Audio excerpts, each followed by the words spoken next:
This conference will now be recorded. Yeah, so we have to start interactive planning, and before that, we have to do some comparison, yeah, between APO and S4 in terms of planning.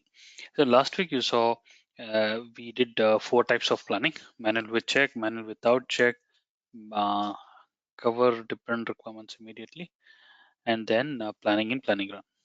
Right? Okay. Now coming to S4, there are 3 procedures. Okay, and there is only one MRP heuristic in S4. Okay, so there is no two heuristic. The second heuristic, which is MRP 02, which is plan the low level code. Yeah, so that heuristic doesn't exist in S4 HANA. That's the limitation. And then there are a few things. So let me just open one document just to show you. Um,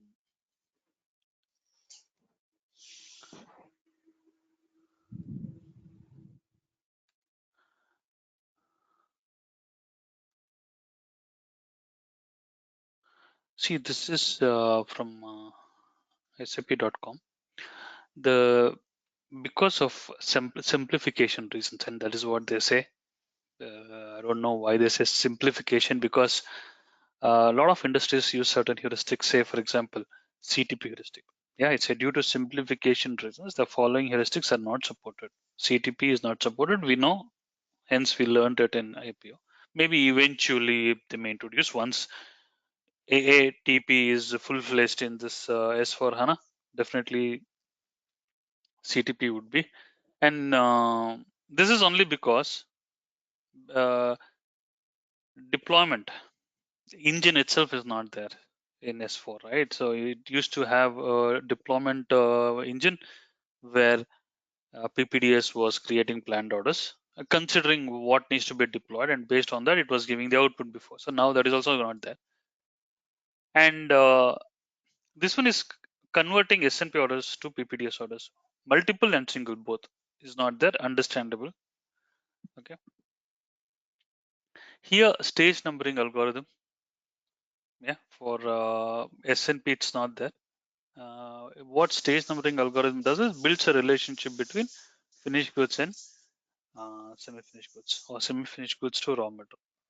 Okay, this every stages, it determines by itself. And for us, and for PPDS stage algorithm, SAP underscore PP underscore 20. Okay, this is also not there. Because this is not there, MRP underscore 002 is also not there. That is plan components immediate. So the things that we saw last week, we used MRP002 heuristic, we used stage numbering algorithm last week. Things are not there, and that's the reason I actually showed you what is available. If I simply tell you these are not available, you won't know what it is, right? Hence, I showed the output of all this, and today we'll see without this how do we manage. And then the other very important heuristic, which is really surprising to see, is this: create safety stock in live cache. So I told you that today I'll create all this. I'll create safety stock, and in today's session we'll do all this. But surprisingly, in S4, there is no provision to call safety stock from live cache, even though live cache is there in S4. There is no provision because this heuristic itself is not there. So what is the advantage of it? Everything I'll show you in some time. And planning of shortage quantities is exactly same as CTP. Okay, so CTP and this both uses similar or same heuristic. Okay, two different heuristics, both uses same algorithm, but this is linked to GATP. Whenever we use GATP, we use this. Whenever you want to run planning directly, multi-level with capacity planning and all, you can still go ahead and use planning of shortage quantities. So both are not there. So now we saw this one last week. This is ruled out because we are not into SNP at all. Yeah, conversion of SNP orders. And a stage algorithm we saw. Okay, this is only for variant configuration. And this one today I'll show you this one. Okay, this is one drawback. The other drawback is I'll show you in the system. So if I go to product master,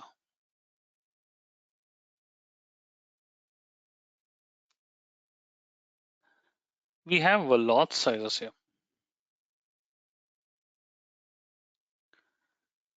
So we have the luxury of changing everything the way we want in APO. Okay, here everything is dependent on material master.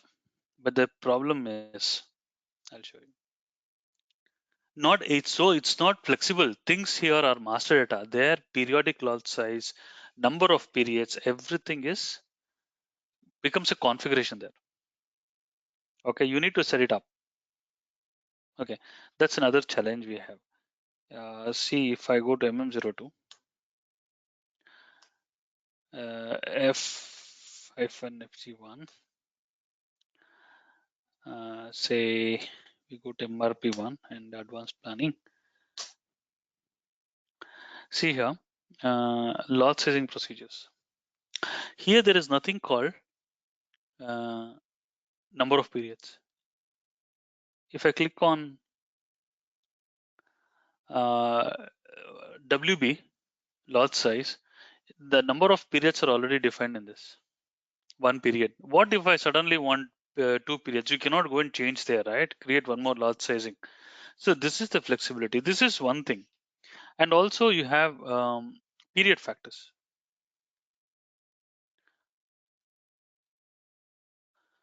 If I go back to the product master in as advanced planning, you have um,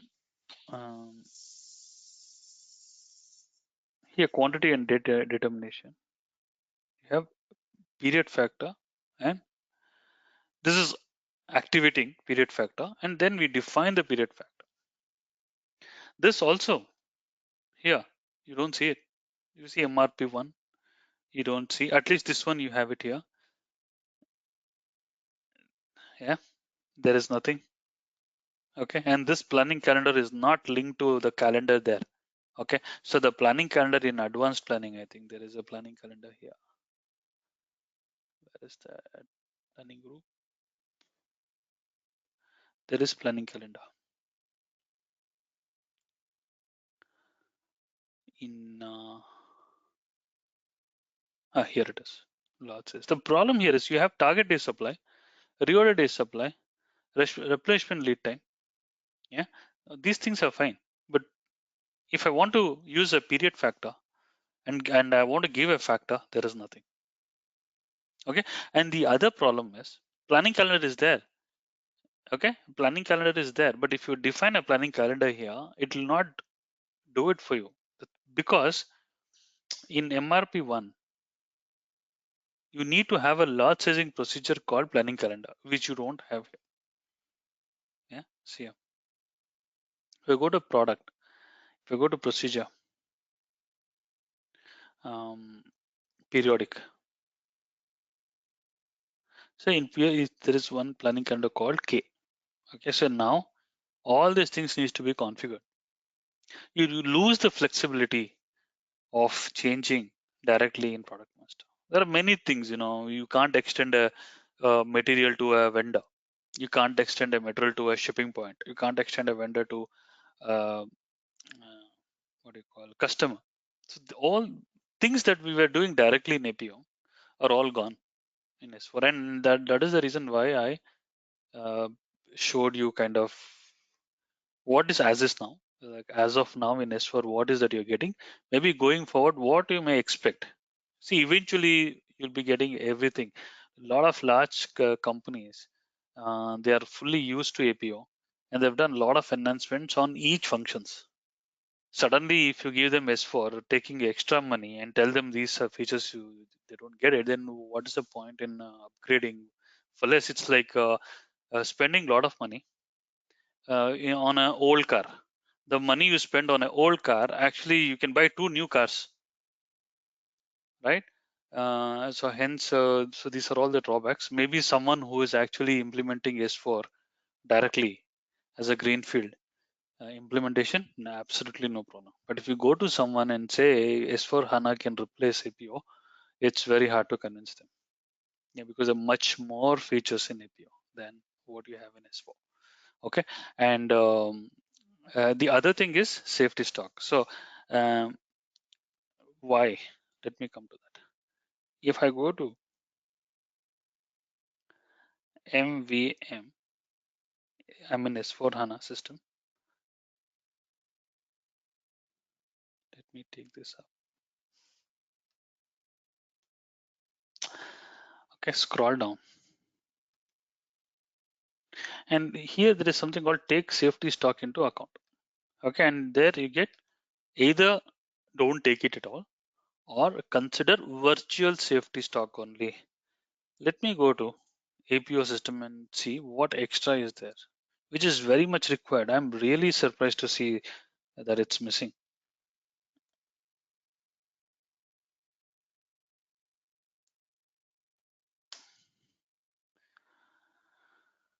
Same transaction, MVM. Okay,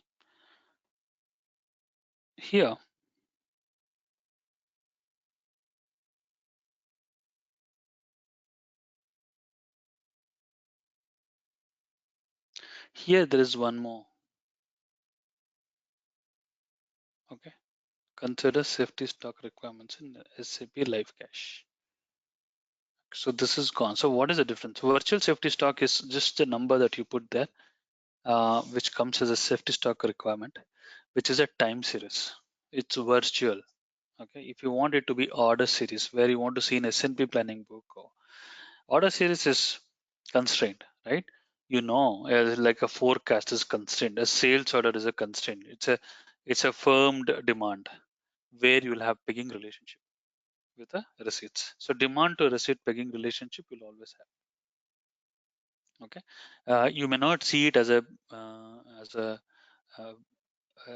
pegged relationship in terms of dates and quantities, but when you go and see the what's my total demand versus what is my total receipt, definitely it'll consider all the demands. Whereas virtual safety stock, it's just a virtual, it's there, you plan. Okay, but it's not order series. So because is S4 doesn't support one of the heuristics called 18018, that is creating live cache, creating safety stock in live cache.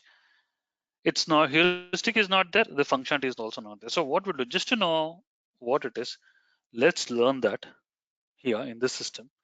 And for that, I need to kind of mm, remove this 3, and I'll say consider virtual safety stock requirements. Consider. Okay, virtual, not the order series. So when I say consider virtual stock, I'll save it. Okay, I'll not swap screens. I got a message now. Take safety stock into account. It's not allowing me to change.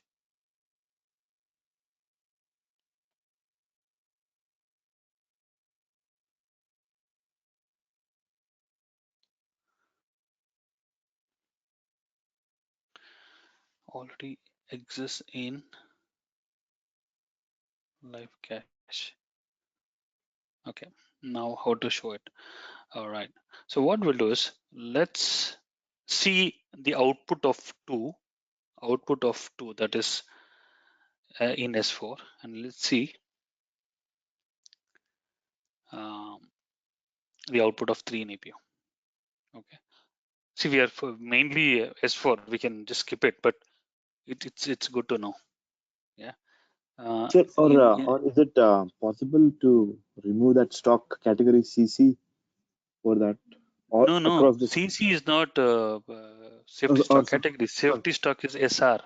SR, sorry, yeah, the other one, sorry. No, it doesn't. Sometimes I've seen that before. Even if I go to RLC DIL, it doesn't Okay, delete sometimes. I've seen that in the past. okay. I think there's one more also, delete stock. But anyways, I'll just. We'll try that. Yeah, I was about to say that we can try the delete stock but this is not stock. I'm talking about a requirement. This is a requirement. See, there is nothing now. Okay, so what we'll do, we'll put some stock just to show you the output of um, this lot size. And see, the moment you put some safety stock here, it will not come there. Okay, it will not come. We'll go and check. See, for a reason, I'm not opening multiple screens because we have S5. I don't want to get confused.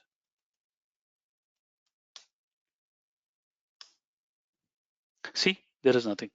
Even though I have put, the reason is you need to specify the safety stock method correctly.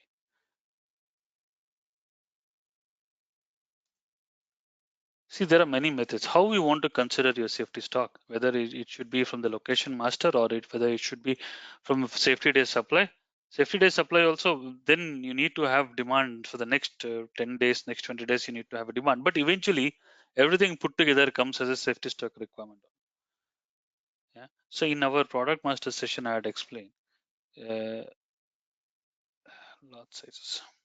See, I've put some 20 safety stock, but it's not reading it is because so here there are many methods. If you go to S4, you don't have this many methods. There are only two. Yeah. Now I'll go to that system just to show you. So I was telling you that I want to show you the output of two, right? So that at least for that, let's put it as two here, and three we'll see in APU because three doesn't exist here. And save it. Okay. I'm taking a semi-finished goods, okay, uh,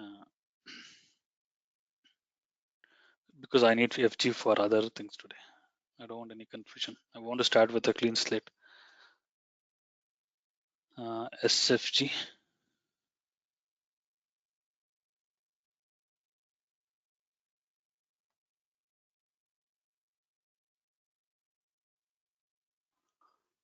Mm,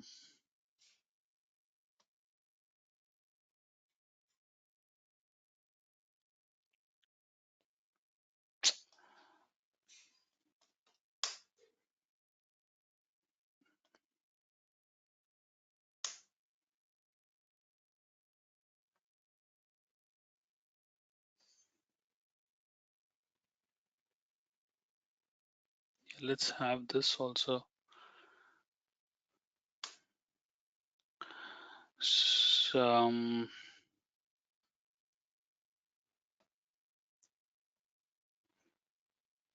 safety stock.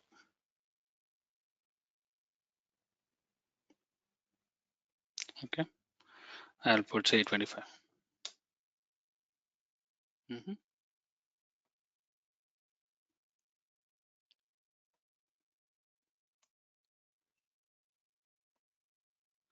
In advanced planning,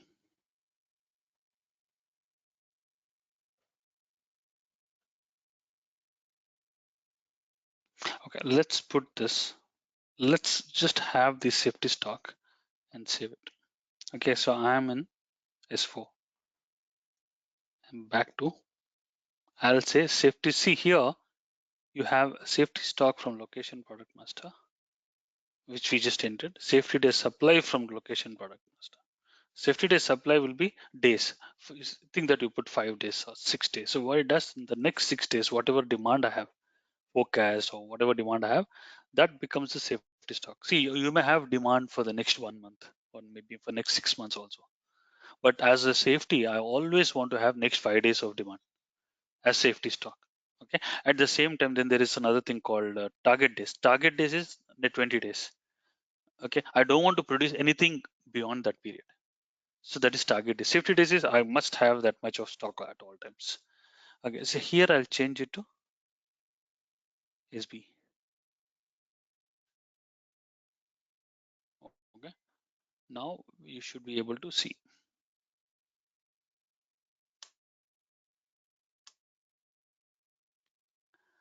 Okay, why you don't see is because this is not virtual, because our setting says the moment you enter SB and save it, it gets published in the as a virtual, but it doesn't show me here. To make the system show that, you need to run that heuristic. So for that, today's session will be using variable heuristic extensively. So don't worry about that. I'll show you. In S4 HANA we'll use. So there is a heuristic called SAP underscore PP underscore 018. So that is create safety stock in live cache. What it does, it goes and publishes. Okay, execute. I'm this is the problem. I don't know which system I'm in now. Anyway, I should be in APO because we have this heuristic, right? So let's see what it does. See, it created a safety stock requirement of 20. And now on top of that, if I plan, like last week we saw, it gives you planned order. Okay, it gave me a planned order. How do you know this is order series? We just spoke about it, right? It's a category SR. So you can go to GT underscore IO SR. This is the planned order category. This is the safety stock requirement category. So this is not possible in S4. Now I go take you back there and let me go to RRP.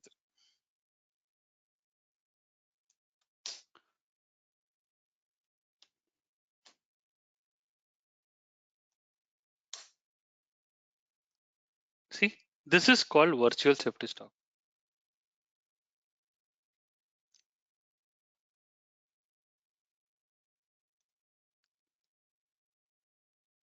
See, this CB.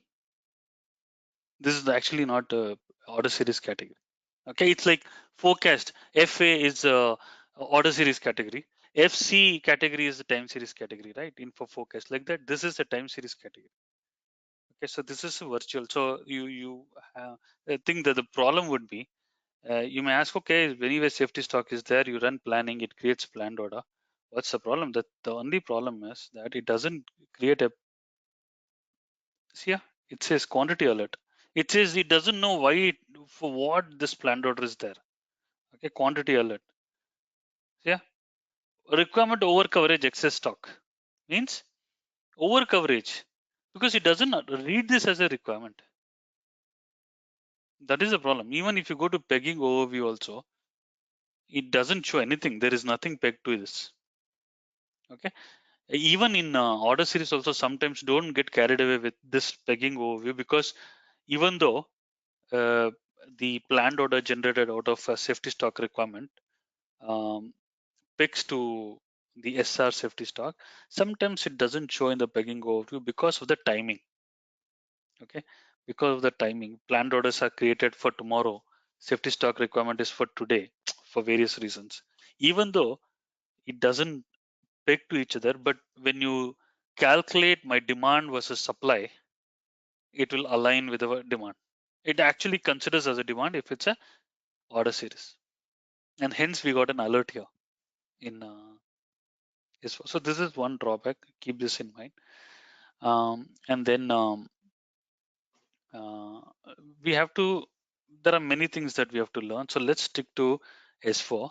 Let's not go and keep on configuring based on our requirement. See, today I'll be introducing planning calendar. I'll be introducing lots different loss sizes. I'll be introducing fixed pegging, dynamic pegging. I'll also be teaching you how to consider period factors and everything.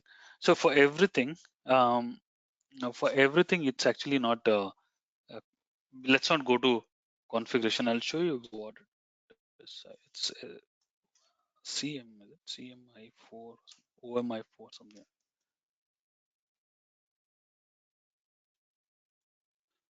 Yeah. So here we do all this. This is configuration. Every time you want to change, see, these are all the lot sizes.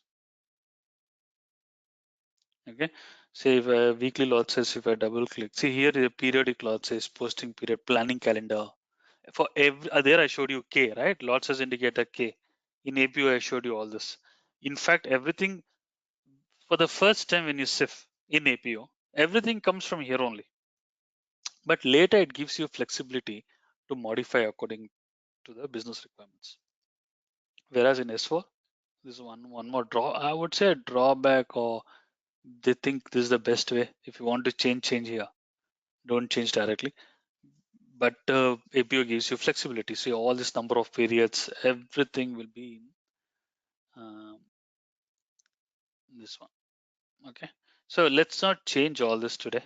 We'll actually change directly that's why we have variable heuristic. That's why it's called variable.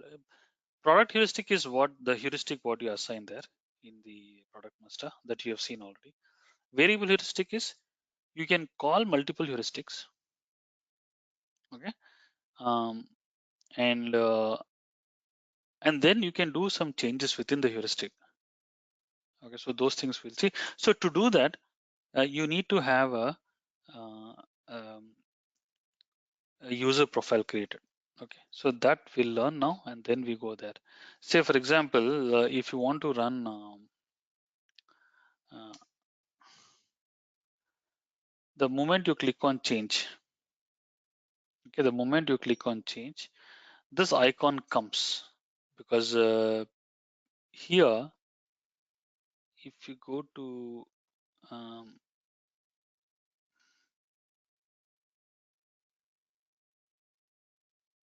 see,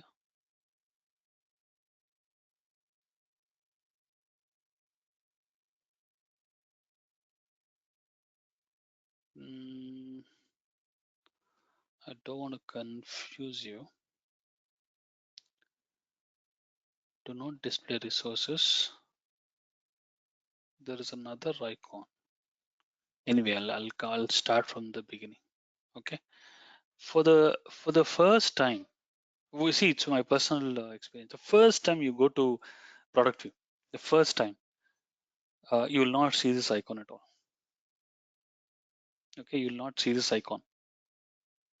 The brand new system. So immediately you have to go and say display resources there in the user profile. Immediately we can see variable heuristic. Okay, here also it's there. So today we'll learn all this. Here also you have heuristics and uh, variable heuristic. Okay, so here why you see all this is because of the profile. So we'll create a new profile today, understand everything, and then we come to all this. Let's learn about um, what is so running different heuristics from here, and then we'll learn about what is FIFO, what is avoid surplus, what is avoid delay. Let's simulate something, and then we'll also learn about creating fixed pegging, uh, deleting fixed pegging, and then we'll learn about these things we learn during scheduling, but we learn about planning of shortage, planning of standard lots in three horizons, and reorder point planning. So these are the things I want to cover today. Before you get into interactive planning, okay. So the today's session is interactive planning. Okay. And other thing, before I forget, what I showed you last week, same transaction code. Okay, same transaction code in S4 for planning. The only difference is CTP is not there. MRP2 heuristic. See here, if you go, what I did was, this is MRP1 heuristic, which works fantastic, exactly like APO. Then there is what I did. I was actually surprised that it's not there. So I created another heuristic called multi. Okay. So what I did in that is, I still called the heuristic. I know it doesn't support. I still tried to call the heuristic, and then I ran MRP underscore 002. Okay, so from where this came, actually, I copied the settings of MRP002 heuristic in from APO to S4 because I didn't believe when I saw the SAP blog that it doesn't support. I actually renamed it. If I go to standard, I'll show you. As a standard heuristic, there is nothing called, you see here,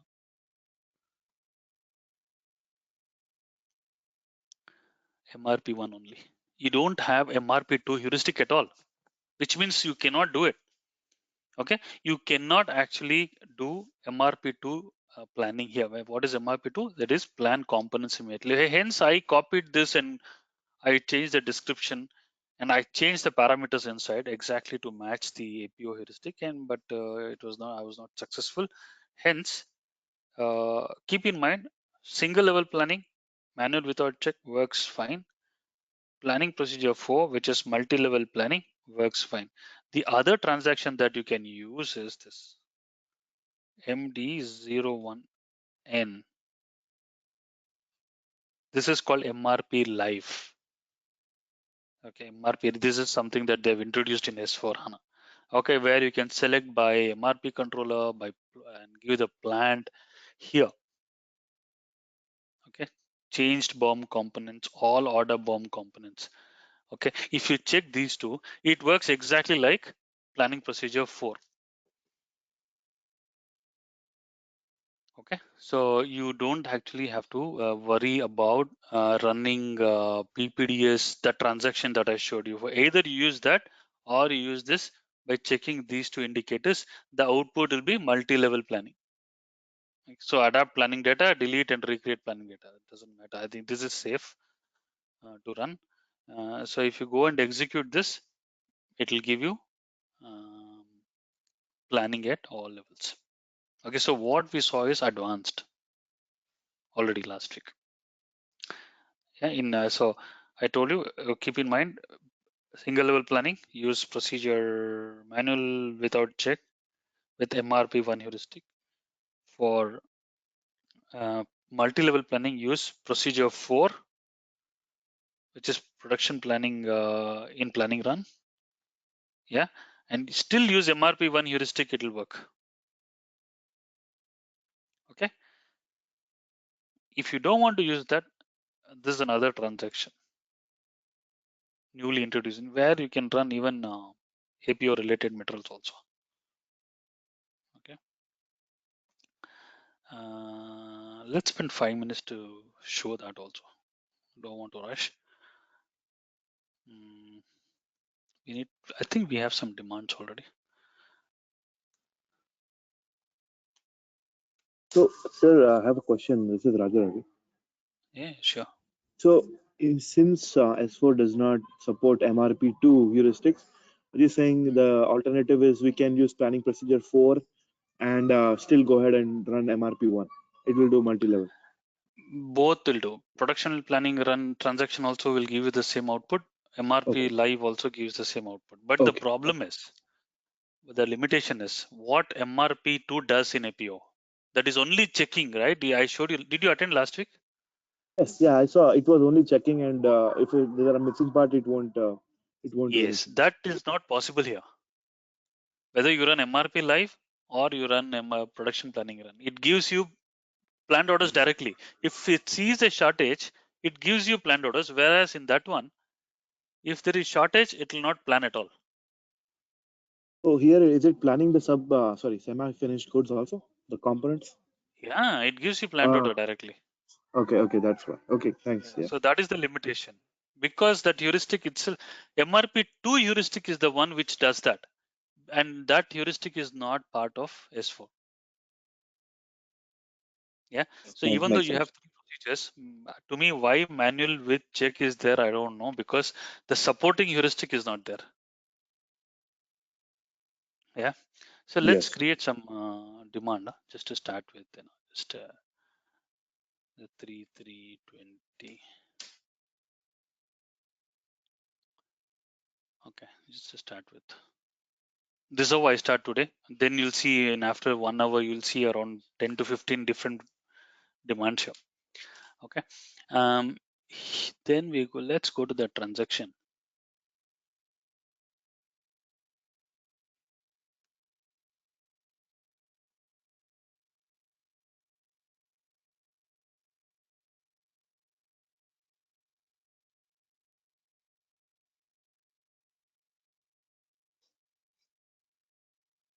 I don't know what happened.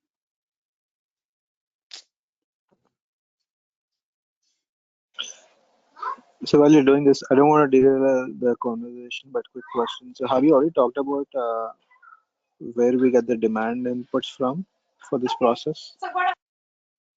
Where we get the demand from? See, we two things. One is from demand. See, demand. If it is forecast, you always get it from demand planning system or any other external system where uploading directly. Okay, either in MD61 or there is another transaction. I'll show you. Or sales order. You create sales order directly. Uh, it's there in the product. Okay. So like if I have to get it from IBPs, like can I automate it somehow?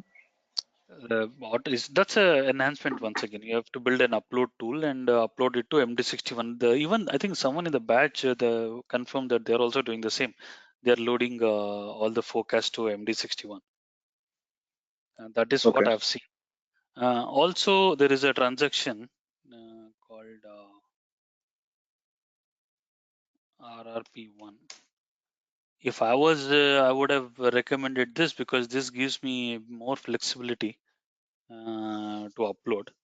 But MD61 also, the only difference is that uh, this becomes part of advanced planning. But you'll have to actually release it to MD61 from here. Whereas if you directly load in MD61 through SIF, it comes immediately to APO. I think that's the reason they would have chosen that way of loading to MD61 due to this. Because this is Okay. specific to advanced planning. If I use this RRP1, not specific to ECC. Okay. And if we go through that MD61 route, does it consider both forecast and sales orders? Uh, MD61, see, for sales orders, why you have to upload? Sales orders are there in the Not up. system directly. Right. So sales orders in the system, let's say we upload a forecast through Mm. MD61. Does Yeah, it consider both and does it do yeah, yeah. Yeah. See, okay. but what do you mean consider both? It shouldn't, right? See, you have first you have input the forecast for the next 6 months. Correct. So then sales order will go and consume all those forecasts. So you won't see both. Correct. I mean like yeah, so but like it does consumption, but at the end of the day it considers both forecast and sales orders. But yeah, Oh so yeah, you're saying it also does consumption. consumption. And I told you in S4 they've introduced one more function. I showed in the master data session where now in APO the drawback is it does backward, forward, a lot of other multiple things, but on a particular day only then it has to consume. It's not possible. So that they've introduced. You can specify exactly the same day. The requirement day. I have a requirement on 18th of March, and sales order is a requested delivery date or material available date is on 18th. Only that day's forecast it has to touch. That is possible in S4. Okay. Okay. Whereas in API, what it does, it goes backwards. It will go and clear all the backward forecast and then come to current day. Okay. Okay, and then it goes forward. So here they have introduced. All right. Thank you. So now I forgot what I was intending to. You were And creating demand. I was creating. I thought I created demand, right? Yeah, 500 something. Yeah. Yeah. Yeah, yeah. So I've created demand. I wanted to check what is the planning procedure. Let's go to see the problem. So we have to go to MM02 now. F551.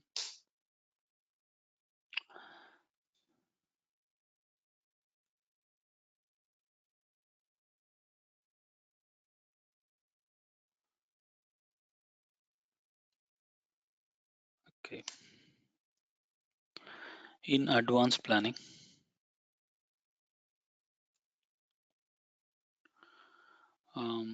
so we put 4.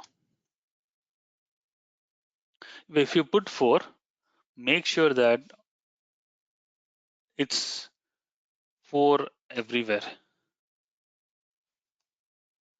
I mean the entire bomb structure. Because why I'm saying 4 is at the moment it sees 4, again it goes one more level down. But in between, if you put 1 or 2, it stops there. So that's why Make sure if you're doing multi-level planning, make sure at all levels you have the procedure for.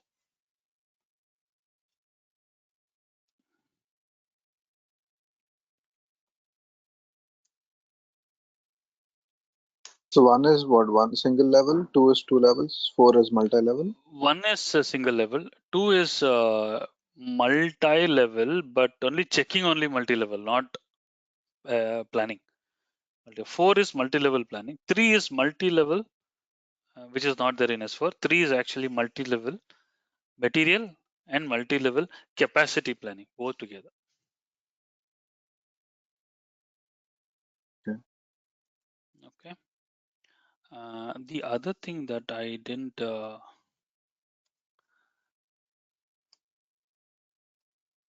whenever you run MRP heuristic, you should always mention, because I'll tell you why. Standard lots.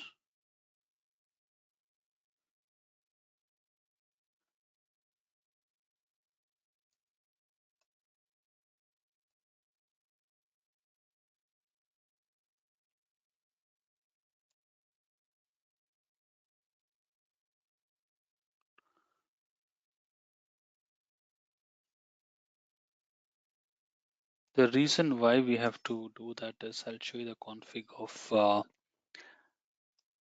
the heuristic.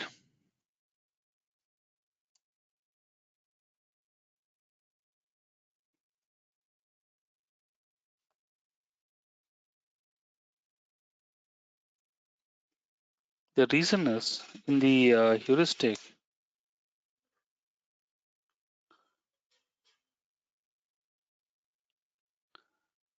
under advanced planning,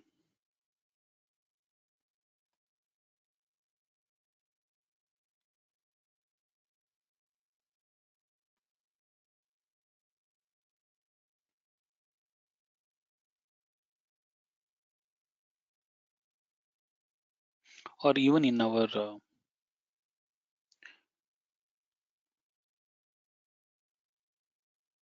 this is what I was telling you, that I tried to create and make it work, but that the inheritance of that total function itself is not there in the heuristic.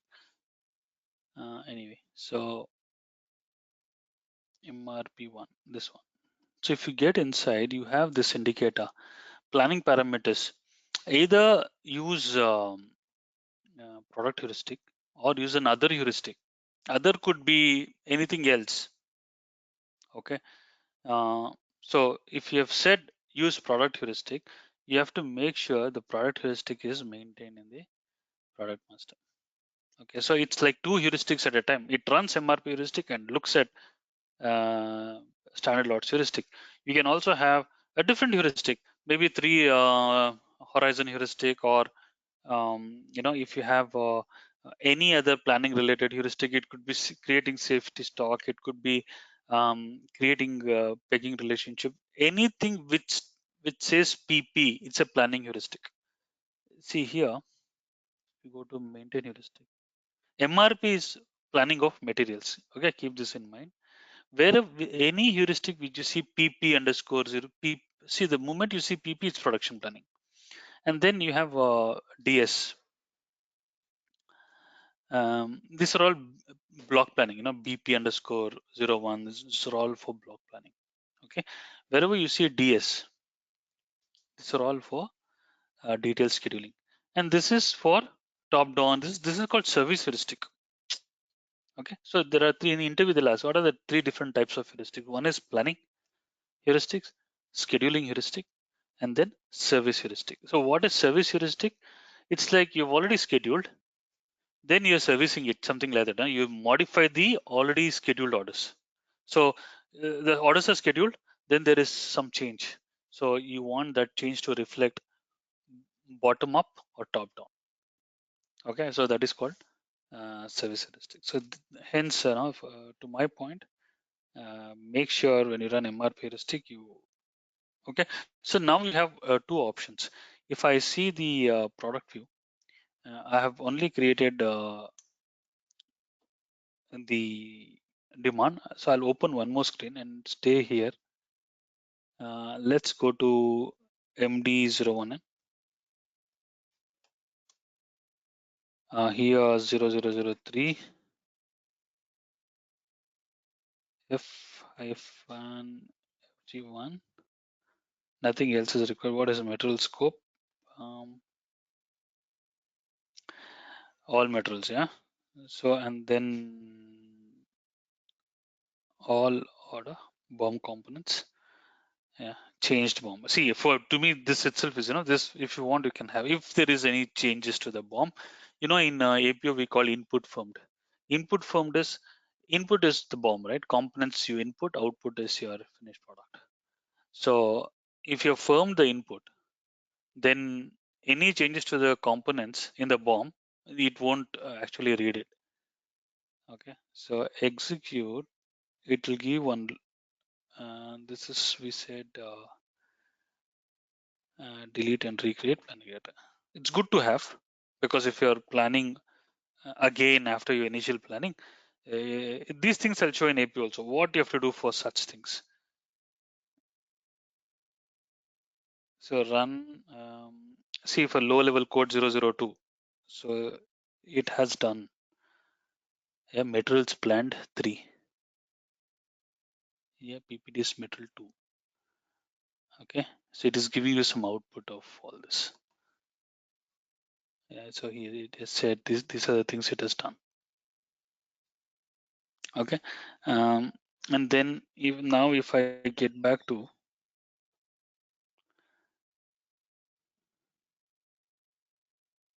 so there is a planned order created. Okay, and then if I go to SFG1, so there is a planned order created. One planned order for this demand, 8012 is the planned order number of finished goods. Okay, and this is created for the safety stock requirement. And then if I go to raw material, there should be 2 purchase requisitions, because there are 2 dependent demands. So MRP live also you can use. See raw material. Why it has not exploded? Correct. The raw material was PD, right?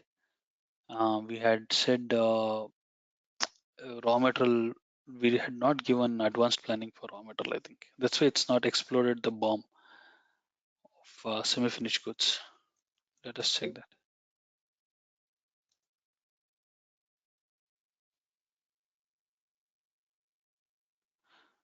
What is this?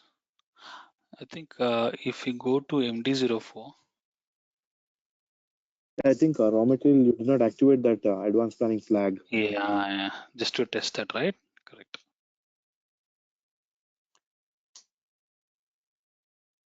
Yeah. So here it is there anyway.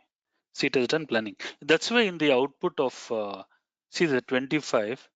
See this the advantage of MRP live. What you just saw is it does planning for APO materials. It does planning for components which are not relevant for advanced planning. Everything. That's why in the output log of MRP live, it gave the message that advanced planning materials 2, total materials 3. Right? Exactly. This is what it has done, which is very good. If you run planning in PPDS with 4, it will not touch this component.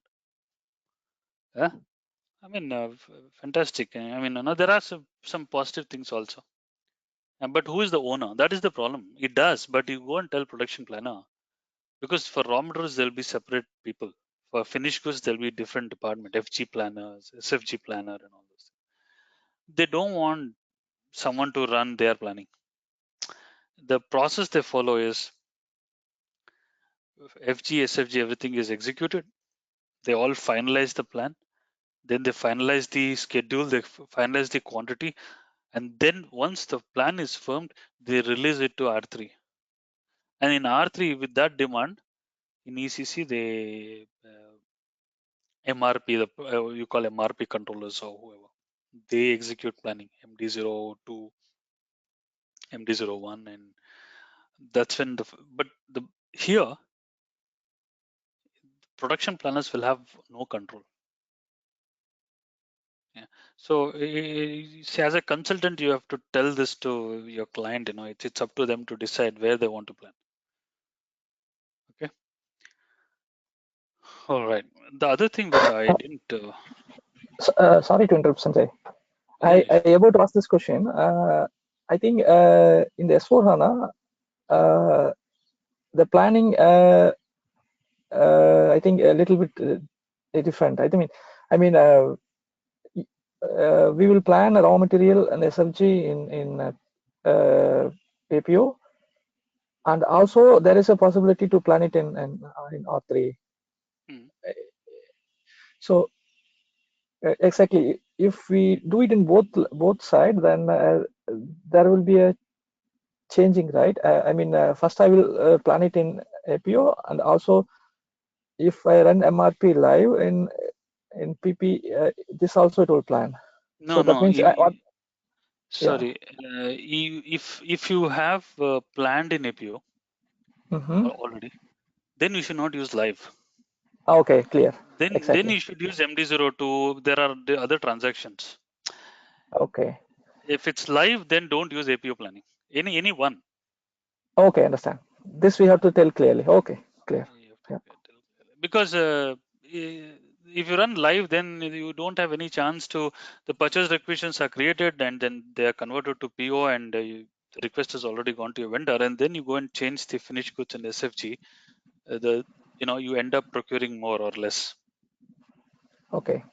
right? So it's not feasible. On the MRP live T code that you showed, is there a filter for MRP type? I think there should be, right? If not, Let's check. there's a mess. There will be a mess. So I think Otherwise, MRP controller is there, not MRP type, I guess. Type okay, they have not So given.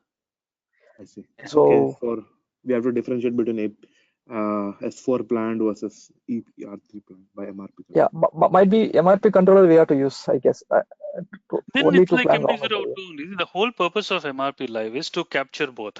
But if you want to control only raw materials here, then why you have to use this transaction? You can use MD02, right? Yes, yes, See, yes. MD02 you have, yeah. So this is single item multi-level, or you can use I think MD01, which is single level. Yeah, this one or MD03, MD03, yeah, material. See this one.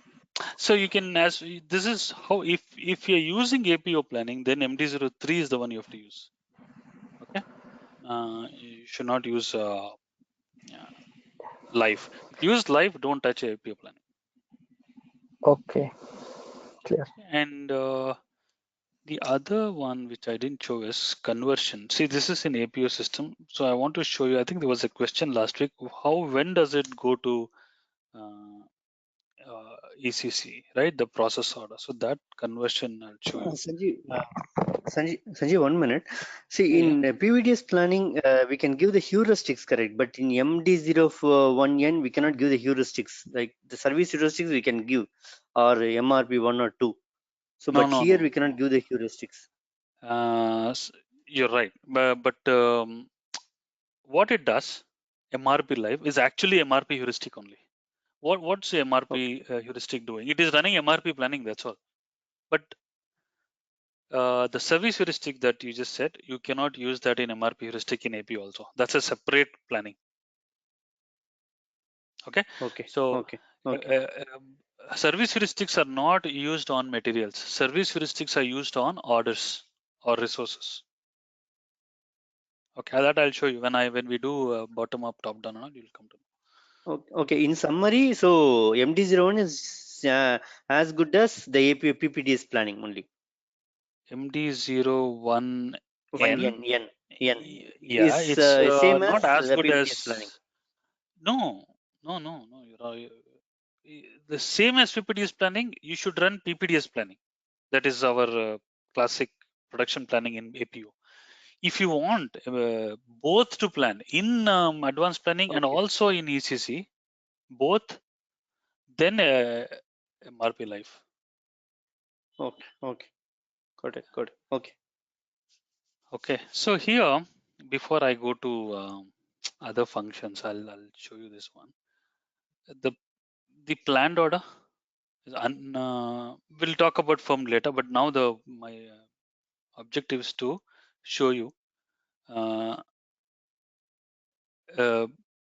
See, you see the planned order number, they changed, right? Why? Because it went to ECC and it came back. When I created the planned order, it gave me 1166 something. It's a APO number range. The moment I saved it and I refreshed it, it publishes to ECC and comes back with ECC number range, which is 37544.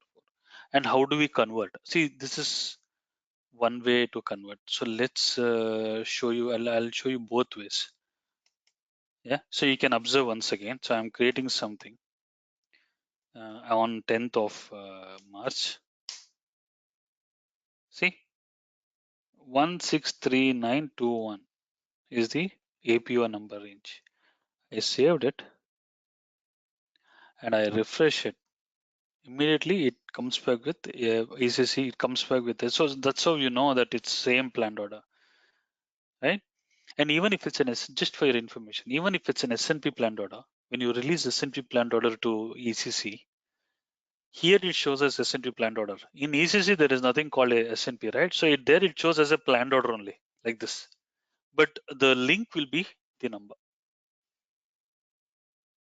Okay. Here, if there's something called conversion indicator, the moment you click on this one and save it, refresh it, it becomes a process order. As easy as that. Yeah. The only thing that you have to make sure is the production scheduling profile in the work scheduling view of Metal Master should be assigned. Only then it can read.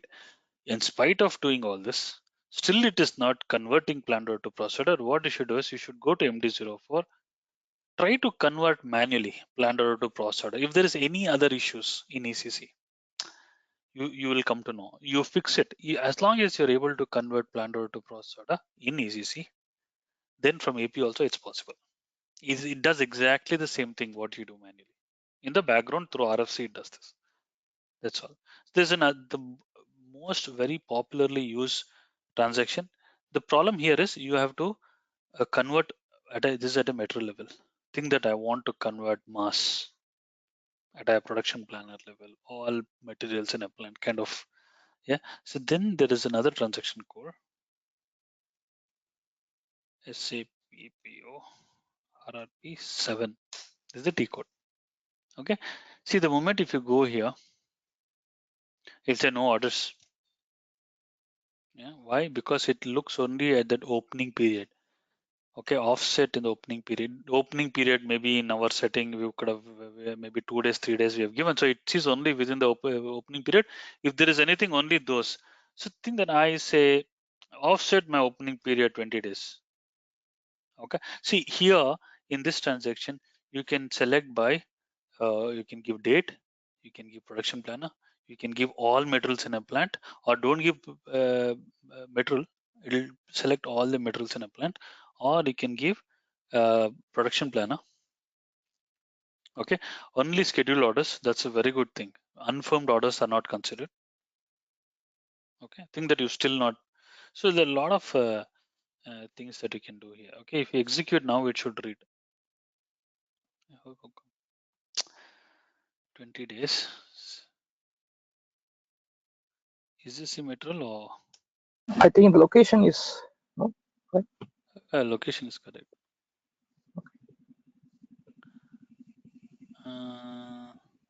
But material is different, right? What was the material? Start was with F F FF. hyphen no, F. no. I was I showing you think an AP. Ah, okay. I thought so because I want to show both systems. Yeah, this one SFG 10/3/2020. It should show me SFG. Then I'll show in AP. So 20 days offset is just good enough. Only orders with firmed output. No. Wait, we can do it.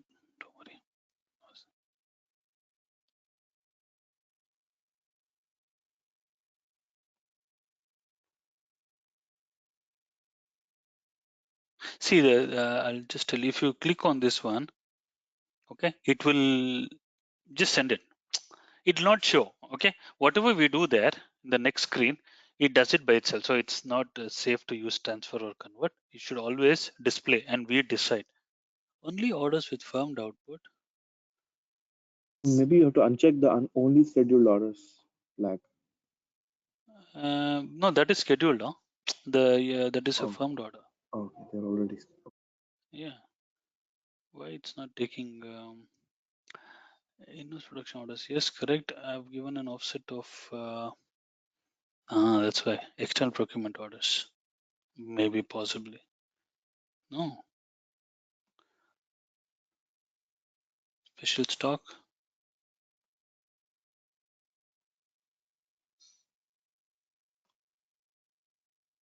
See, this transferable order is normally we use for SNP. So here it has to be considered. Why it's not? Just keeps loading. In-house production orders. I think let's check the product view once again. See the data. No, I just saw. Okay. Which is 10/3/2020. This order should come up there. It's firmed order. CTP-FSFG1.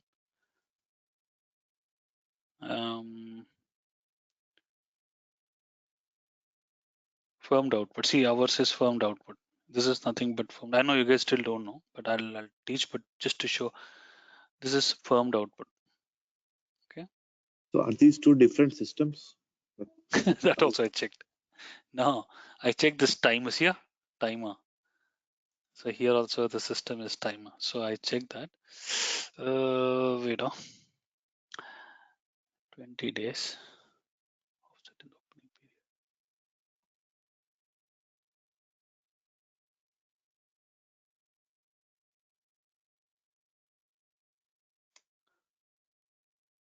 period. The location is 1000.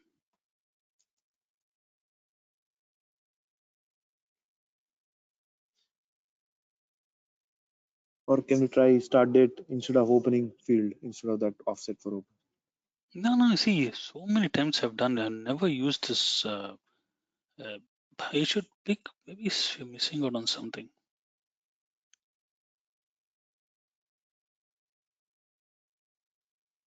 We will do that also. Absolutely not a problem.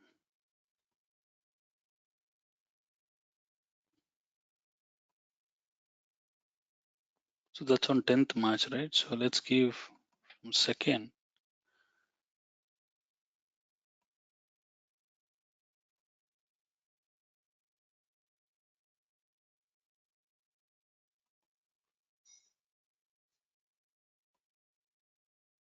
You're right, buddy. Yeah, it's something to do with offsets. See, click on this. So all the orders will show up. Okay, at a whichever product in that location at a production planner level, everything will show up. I was telling you that you can actually in this transaction you can convert SNP planned orders to PPDS orders also in the same time, the mass conversion. And I showed you that two heuristics, single and multi SNP. That is if you want to run in the background. Okay, so here you can convert SNP to PPDS and also PPDS planned order to process orders. You can do ATP check. Okay, and then you can delete the conversion indicator. Okay, you can set conversion indicator. You can delete the, see here, you can't actually go and click one by one, right? So if you click on this one, this is set conversion indicator for everything. So you should actually select like this. Say for example, I selected this, or you can select manually everything, or you click on this one, everything gets selected. Okay, see, okay, save it. Okay, so there is one more here, transfer orders. I told you this transfer orders is only in SNP orders when two things happens. One is S&P orders gets converted to PPDS. Other thing is S&P orders gets published to ECC. Why? Because S&P the next 3 months is not my PPDS horizon. My S&P horizon is longer. So after 3 months from now, there is an S&P order. I want to send that to ECC because I need to procure my raw materials. Raw material lead time is 3 months. Okay, so I need demand for the next 3 months today, right? Hence, what we do, we transfer S&P orders to ECC. Okay, so if I click, then it should come back as a production order. So there are two ways. One is mass, one is interactive. Okay, so we'll see this in S4 and then we'll get to our interactive planning. Not interactive planning. Before that, there is one thing that I have to teach you, that is setting up the user profile. Okay, so this is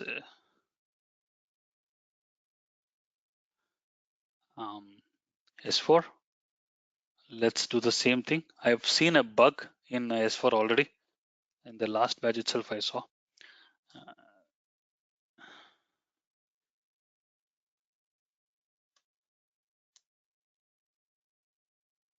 Okay, so there is one planned order.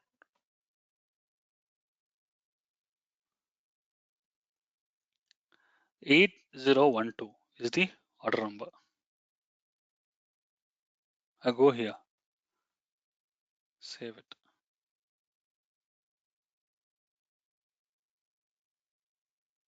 CF is nothing but a confirmed. It's confirmed. Then. See, wow, it is fixed. So what was happening in the last batch was that when I convert planned order to process order, production order, it was bringing a new production order back, but the old planned order was not getting consumed by the production order. Okay, so that was the bug. If you look at my old video, so there you see that in S4 it was not doing it. I think now after we reinstalled, maybe that's eliminated. Anyway, so this is how it does. You can actually go to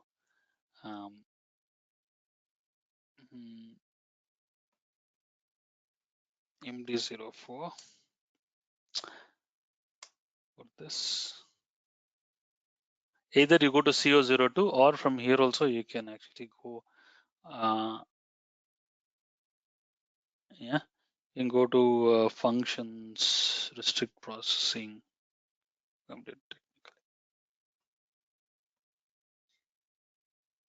Yeah, so which kills that production order. I think someone was questioning whether we can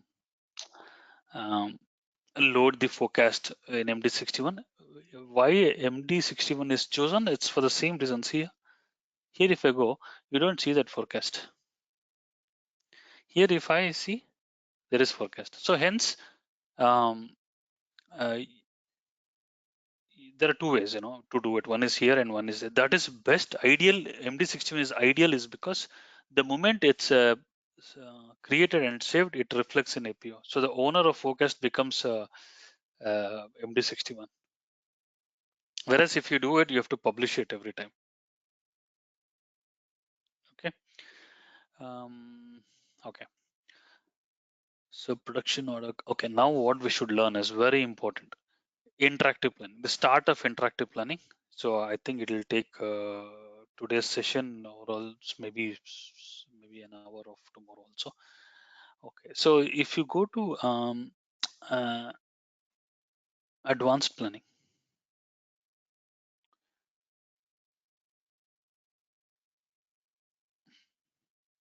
Production planning. We saw this, okay, automated and all those things we saw. And there is something called interactive production planning. Here there are so many transaction codes. You have product view. So write down, you see RRP3 is always product view, which we've been seeing. RRP4 is only for receipts. What is receipts? A planned order is a receipt. A purchase order is a receipt.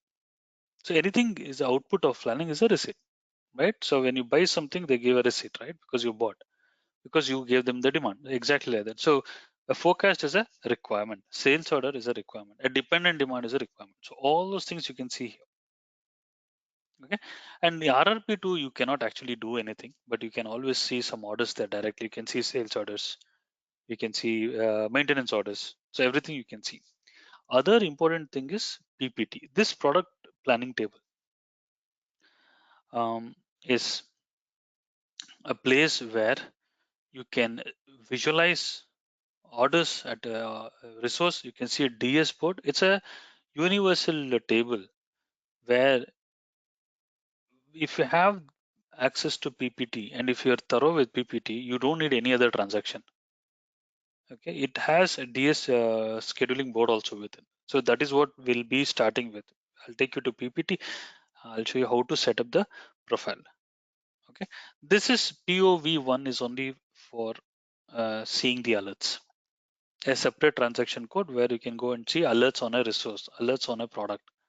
It's a transaction code for that. If you go to alert profile, everything will show. You get confused. Here you can give selection. That is why you have this. And then there is pegging overview. This is already part of this. See, if you go to product view, okay, here you have a forecast, right? And then if you click on product heuristic, it gives a planned order. Okay, so here now there is a demand, there is a receipt, both. And if you go to pegging overview, you can see both. You see forecast and you can see a planned order 8015, both here, right? Same way, instead of navigating from product view, you can directly go to pegging overview. It takes you to the same screen that I showed you. So yeah, nothing, it's just a direct entry into pegging overview tab. If your product view is this, so there's no difference. Okay, so in requirement view, what happens? Let's see. So requirement view, we give a selection. You can give a selection, you can give a horizon, 29 to whatever. A location you can give, say 0003. And this selection can be a product or a planner. Okay, in our case, we can say F-1 star. Okay, you can also give a resource. You can give in deployment and all where you have producer, receiver, everything. You can give source, target locations also. Okay, whether it's a source or a target, both you can give, but in PPDS it's not required. You always plan at a factory, right? The location is already given. Okay, if you want more than one location, say for example 0003 is a production location because it's PPDS, where you are distributing the stock to a DC, and that's a target, right? So if you want to give that in this, you can actually give. See, if I go, this is a requirements. It will show only requirements. It will not show me receipts here. It is showing me there is a dependent demand in SFG1, and then there is a forecast. So only to see forecast, okay, or requirements. This is the T code. You can actually create from here. It's not only to see. You can create, you can plan everything. So you can say, you can change it to 600. And I was telling that there are two ways to do. One is here, one is MD61. Here also you can directly create, upload forecast. Then I told you the limitations also. It's a good practice to create an MD61. Okay. If you go to receipts here, same selection, no? It will show that planned order that we created. See, there is one planned order created for FG. Here also you can change anything. You can convert planned order to production order here directly. So you have all the functions that you have in product view in all other transactions. See, I was telling the target is 003, source is 0. Okay, here you can prioritize. This is my priority 1, this is my priority 2, this is my priority 3. Like this, we can sequence. Okay, there are multiple products. You can define priority, and in the DS board, you can also schedule based on sequence based on priority also. Order. First, I want this to be scheduled. Second, like that, you can define priorities and schedule there automatically. That is also possible. And RRP2.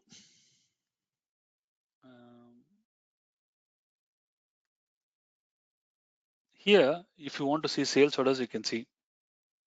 Okay, if you want to see purchase order, you can see. If you want to see maintenance order, you can see here. Okay, so like just to so there are no orders. So if you have created any orders, you can actually see from here, planned order. Yeah, so it's just showing you some planned orders. You can select any planned order.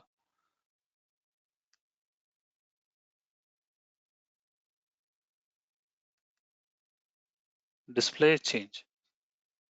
Yeah, exactly. When you go to a planned order, what it does, exactly the same thing. Okay. So if you go to product view, to come to the screen, what we normally do is we go to the order, and then when you double click it, it takes you to the same screen. So if you want to come to the screen directly from RRP2, you can come.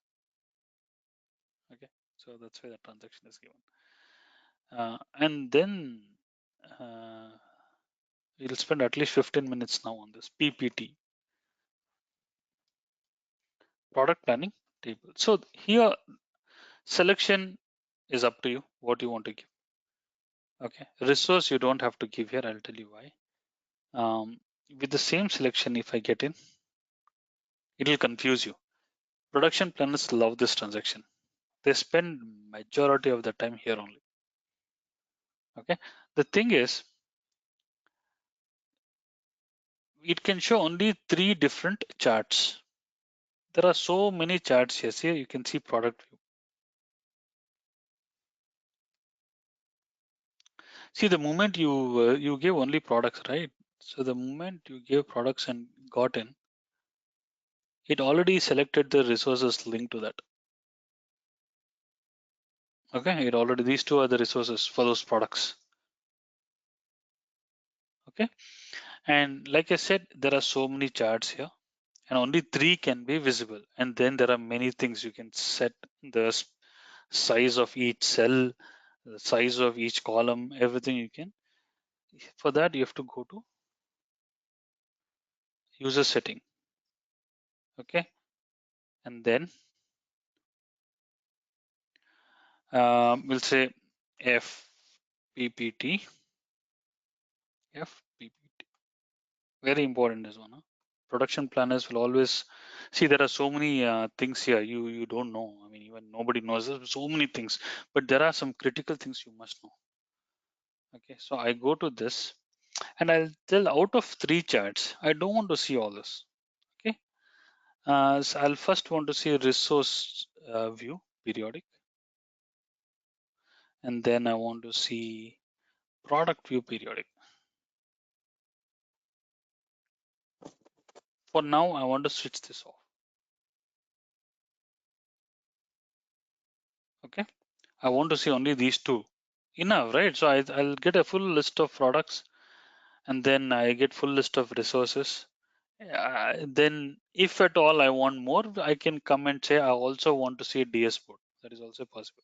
DS board also, see, the most of the time that I have seen, and I have always told planners, is only to have 2 views. One is to see all the information of a product, and then all the information of a resource, and anything else is only optional.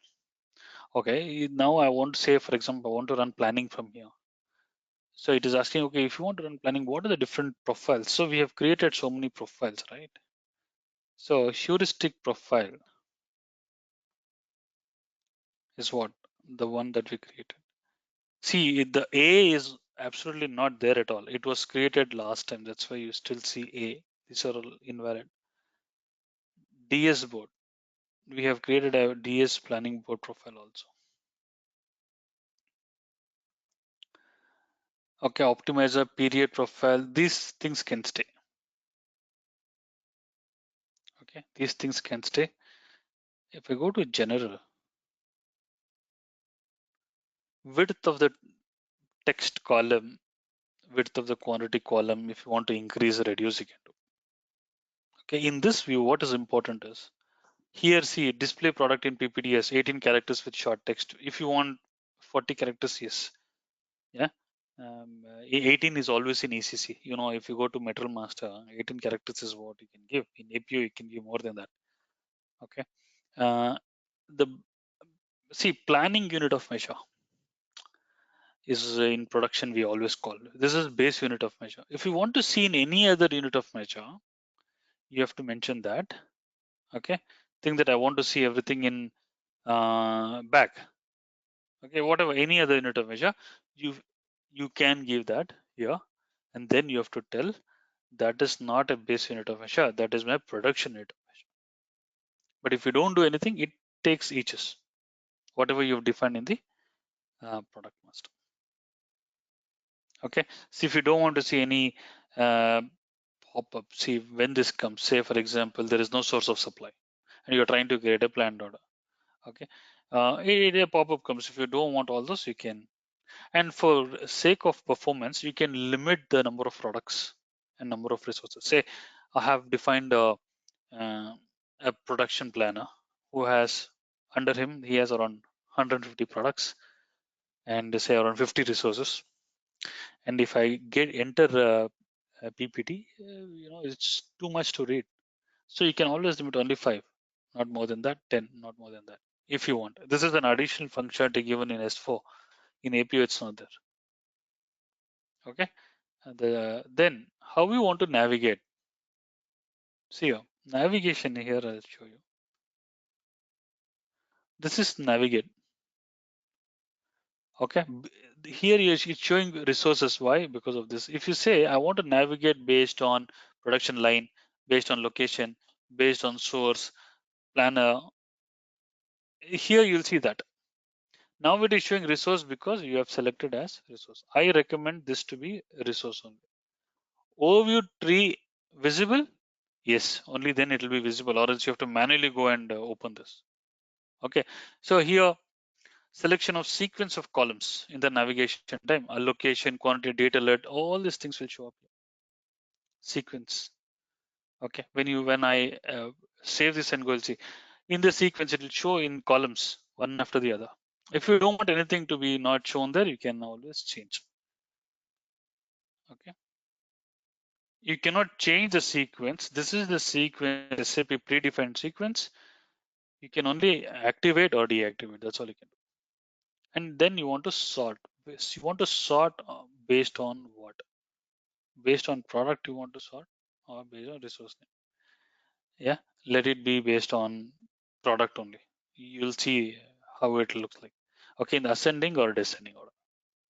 Okay, now we have selected periodic view product and periodic view resource. Let it be like this only. Okay, and period. See, in the time bucket profile in demand planning, if you go to planning book, you'll see weekly periods, my daily periods, yearly, monthly, and all, right? So you can also have 10 weeks in days, 6 months in weeks, and all those things. So here you can say any one you can give.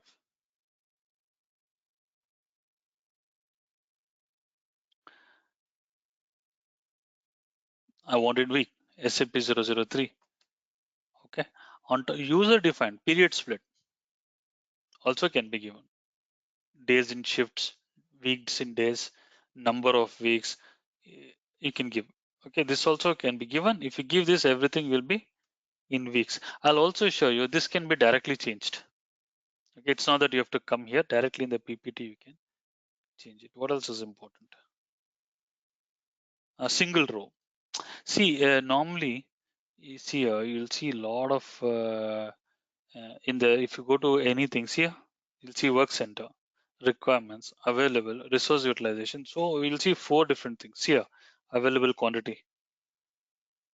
Yeah. So instead of that, you can say single quantity. Yeah.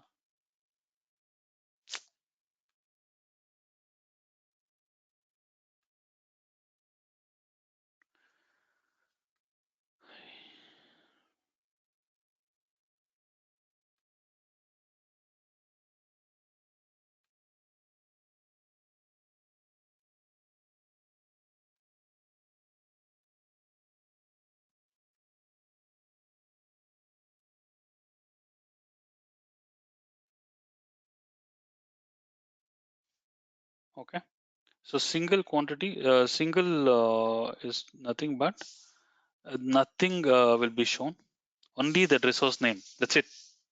Orders on that resource, nothing else will be shown.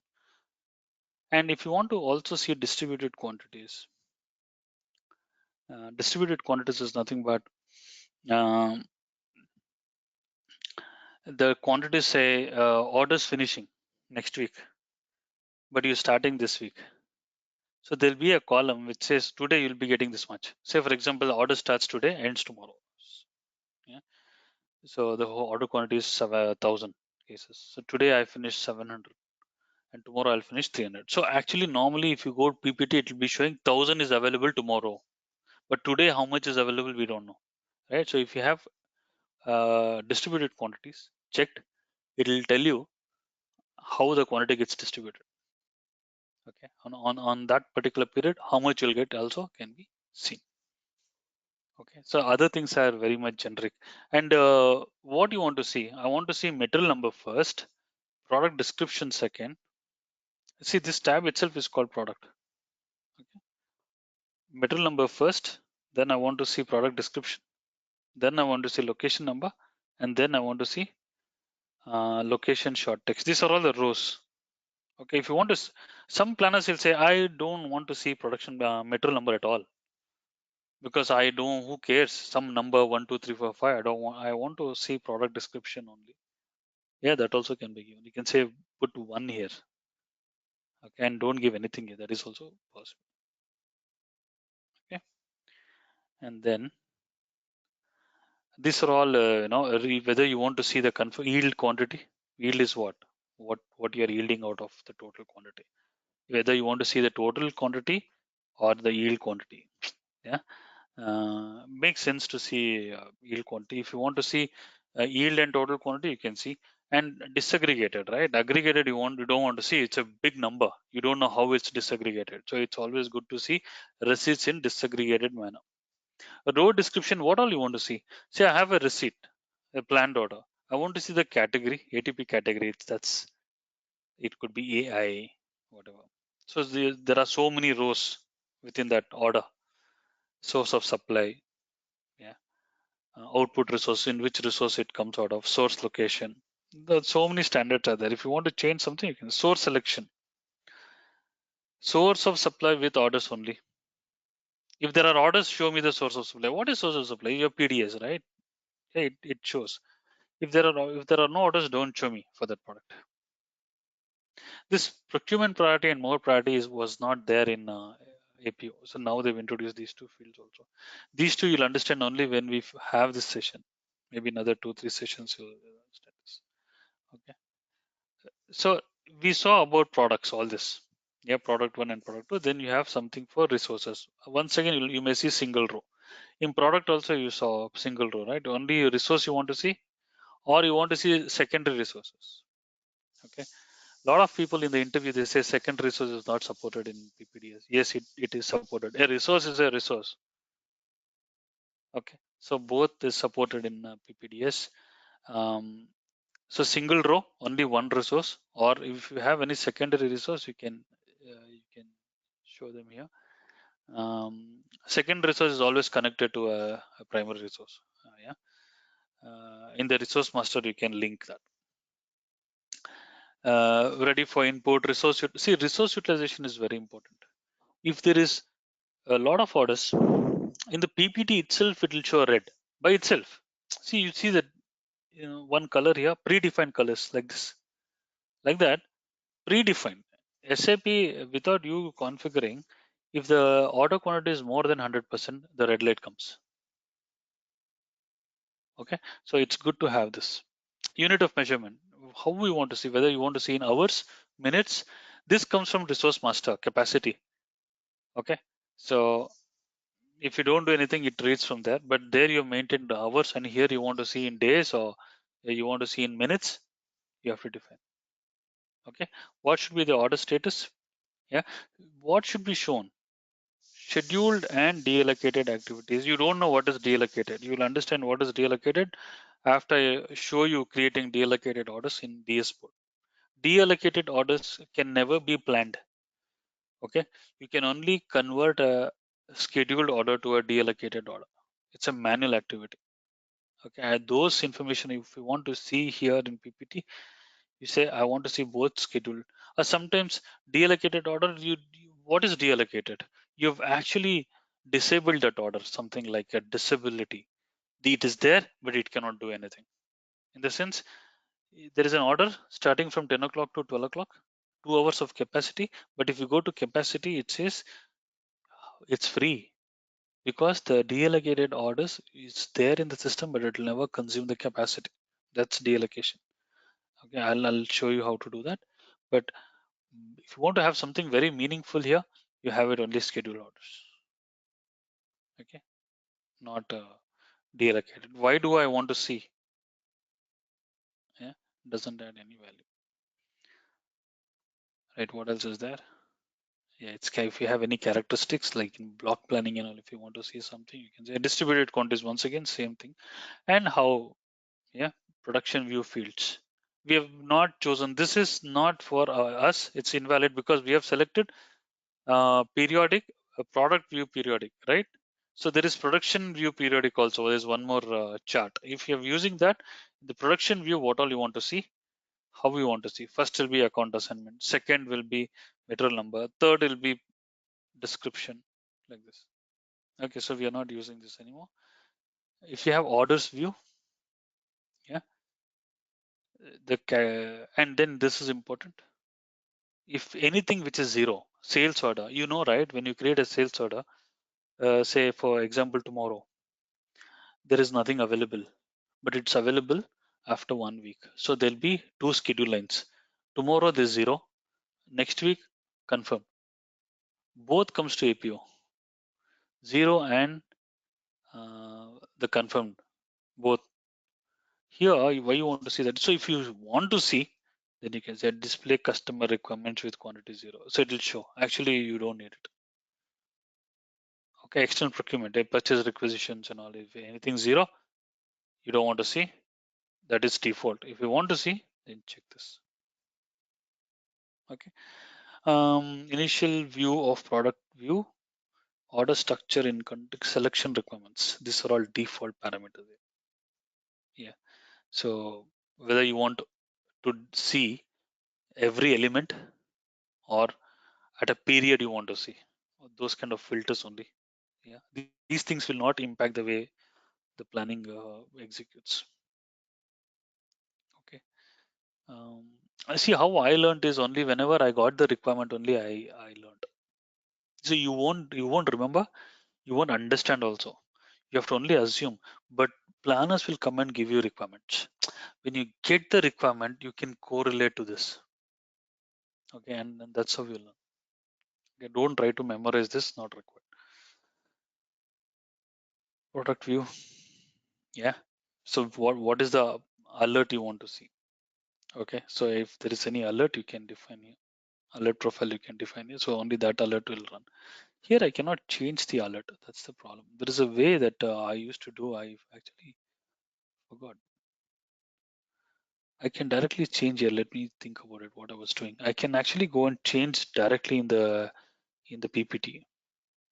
Let me think about that. Here because it gets grayed out, right? I cannot change it here. You see, the same thing comes here also.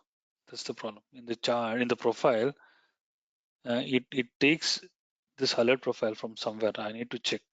I have done it, but I cannot recollect now. We'll go back to, and then you know, product overview.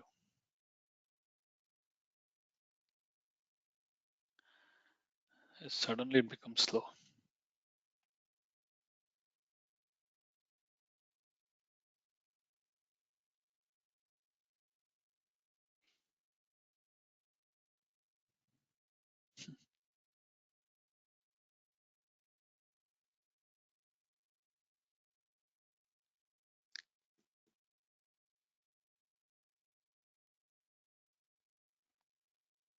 What's happening? Oh yeah. Okay. So pretty much, you know, um, cross location, like I was telling you that distribution receipt in S4 doesn't support. So what they've done, they've just copied the program from APU and pasted here. In S4 HANA, we don't have, what is ASN? ASN is advanced shipping notification. Okay, so whenever something is in transit stock. See, stock transfer, this is stock transfer, that is STO, STR.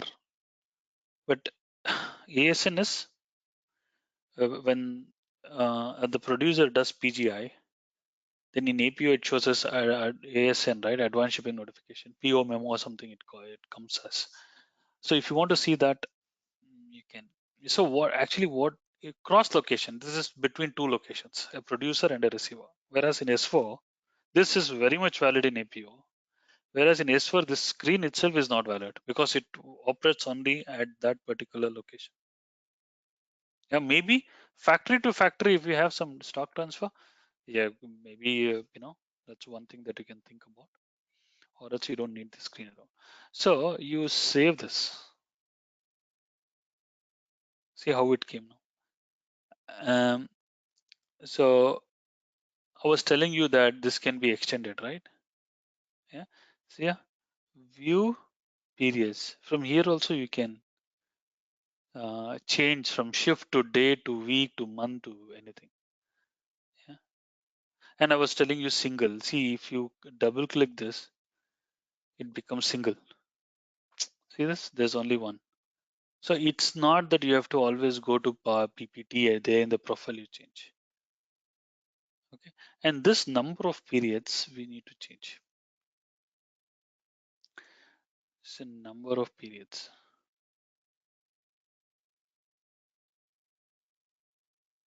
Number of weeks. The horizon, it's not here. In the initial screen that we gave the horizon only till 30th of March. That's why. Now, here I wanted to, we have picked the wrong one. Production view periodic. So we have to go back and select product view periodic.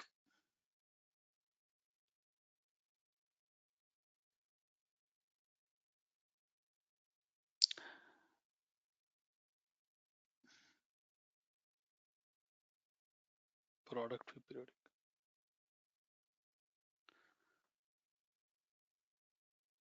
See, I was telling you what all it shows. Do you really need it? No. So if you want to see only product, see it becomes, now it expands. And it's so easy that you can just punch in numbers, 10, 20, like this you can punch in numbers. Even creating orders also, it's so easy here. You don't have to go to product view one by one. Just that is why I'm showing you this is because we need this now. So see now you can actually do it like this. Think that you have a period of 18 months or something. Just click on delete, all gone. Just select the entire row, delete, all gone. Okay, it's very, very user friendly. Okay, you can save it. Just to come back, make sure you create, this is um,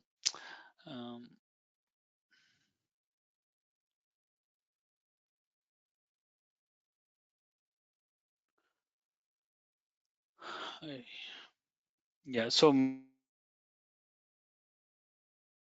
3 months, 4 months, whatever.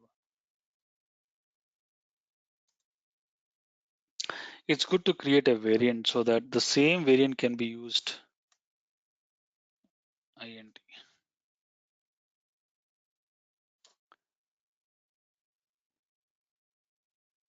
See the product planning table. If I go now, you'll see multiple periods until, see, many periods. Like I was telling you, if you go to RRP1, you can call that variant. You can see that variant here also. So once you create a variant here, fint. Once you create a variant, it will be applicable for all views. Okay.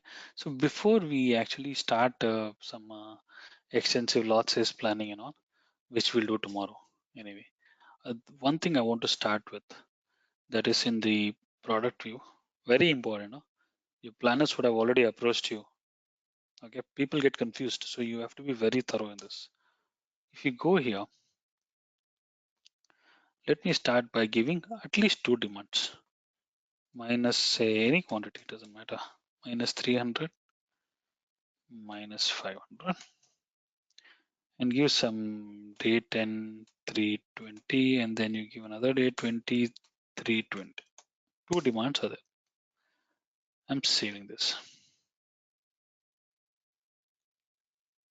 Okay, I go to variable heuristic and I run planning of standard lots. Why it is showing like this is because here also, see here, you can actually call the one, yeah. So you remember how we created a,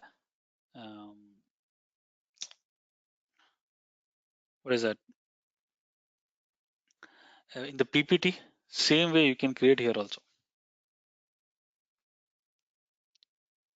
Okay, there's only one, there should be more than one.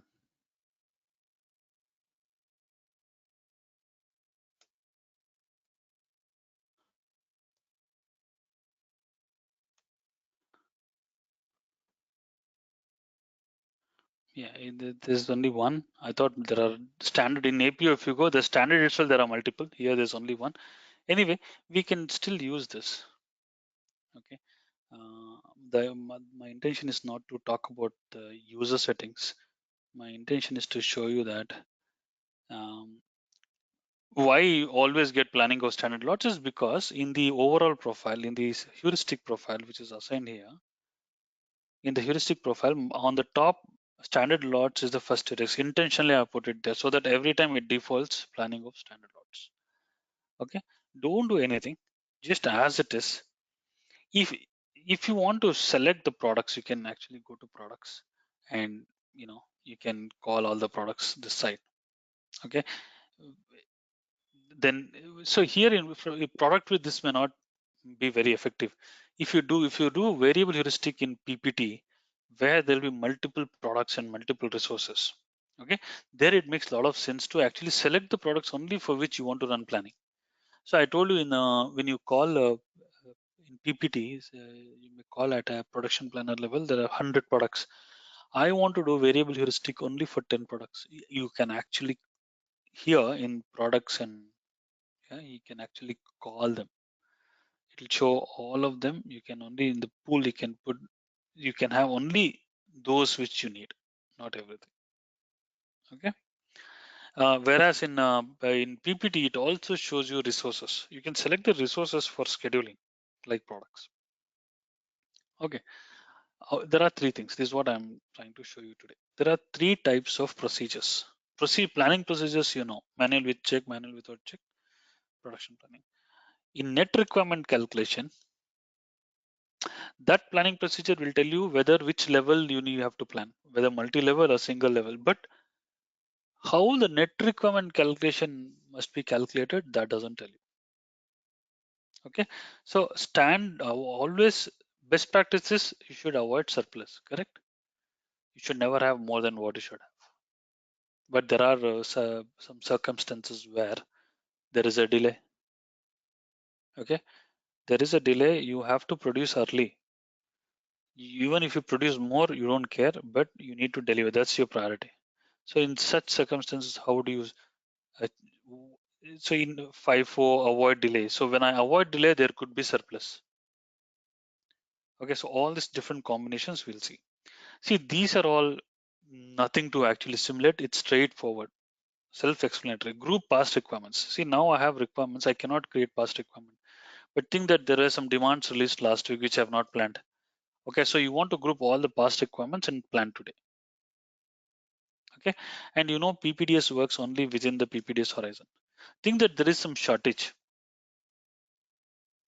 Okay, outside PPDS horizon.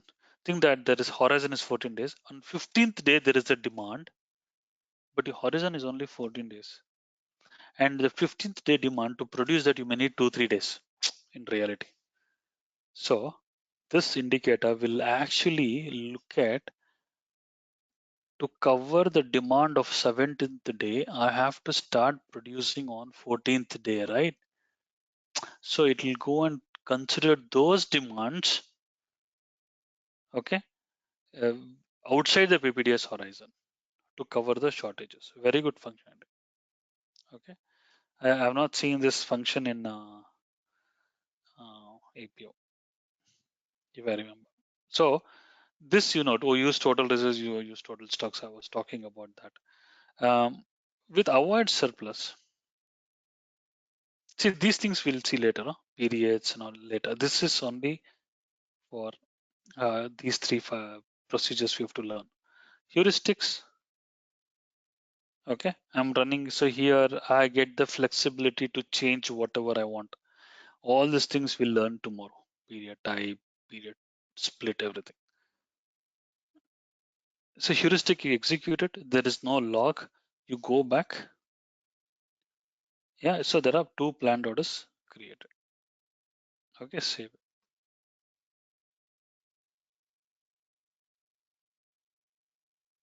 Okay, then this is unfirmed planned order. The output of a planning is always unfirmed. Yeah, output firm. That's why everything is unchecked. If think that I have actually firmed it, how do you firm an order? You go here and say output firmed. Output firmed is the output is firmed. It will not change. It will not re-explode the bomb. Okay, it's firmed. You can reschedule. See, date is over. You can reschedule, but planning will not touch. Will not change this. Any PPDS planning that you create will not touch this. Okay. Let me go to variable heuristic now, and I'll say first in, first out. You see what happens.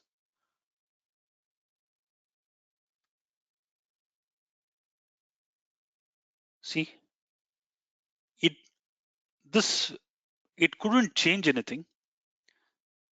It also not planning extra, but because we told first in, first out,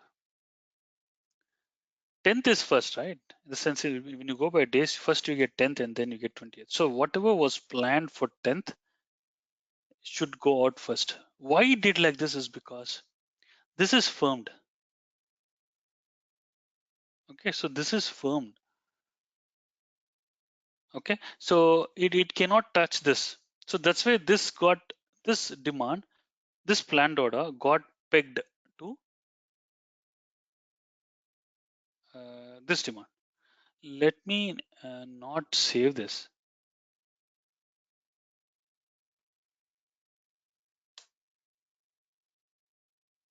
Okay, like this. Okay, so first in you saw this forecast doesn't have any orders, but this got pegged to this one.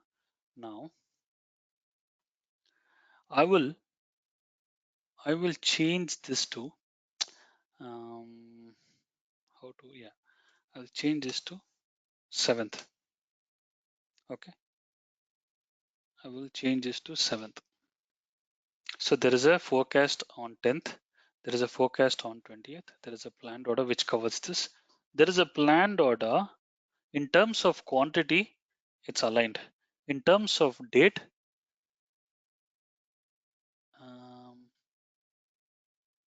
hang on, I'm trying to show you avoid delay, right? Okay, this is on 10th. This should be changed. The receipt is after my demand. Forecast is on 10th. Forecast is on 7th, but the receipt is on 10th. Now let me show you what happens if I run avoid surplus. Avoid surplus will not create anything even though there is delay. See, it didn't do anything. It didn't create any planned order because it thinks The total demand is 800. Total receipt is 800. Why to create one more? But the whole problem is there's an alert. See here. It says product too late, right? The product production for this is too late. I want it on 7th, but the output is on 10th. It's already late, so there is a delay, right? In that circumstances, you have to go to avoid delay. Now it will create surplus.